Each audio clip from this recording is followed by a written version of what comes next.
When I was a little kid in Montana growing up, our church used to get together sometimes, especially on Sunday night after the service, and we'd make a big circle around the auditorium and everybody would hold hands.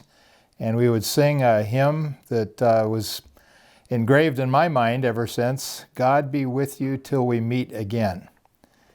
Interestingly, as a 10-year-old boy and going to Brazil with my parents as missionaries, we had a national evangelist that used to sing that same song to us every Sunday night that we were at his church. Just as our car was about ready to take off, he would poke his head in through the window and sing, "God be with you till we meet again." That seems to be a very appropriate song for us to be thinking about. And on an occasion like this and the situation that we've been going through here in America, we don't know how long this may last or what may come of it. There is an important question involved here, though, and that is it possible for a church to be a church when it doesn't meet together? Now, the short-term answer to that is yes, of course. That's exactly what we're doing.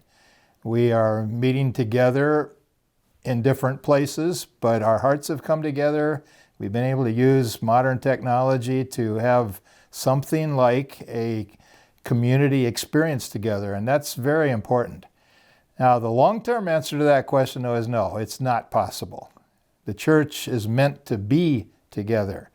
The church has to be able to have that kind of fellowship and worship together as a body in order to fully express what God intended for the church. Let me just read a couple of verses here from Acts chapter 2. You're probably familiar with them. This is in the first century, just after the day of Pentecost.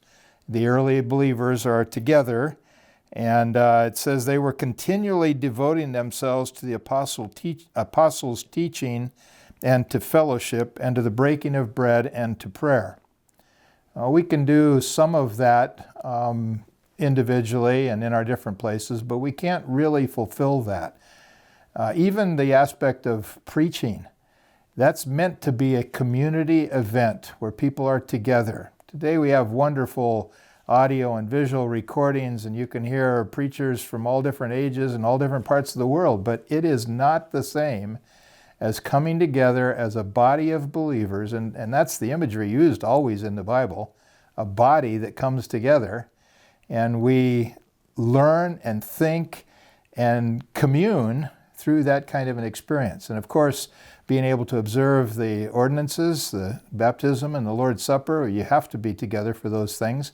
There are just so many ways in which what we're doing is just a temporary solution. YouTube is not church.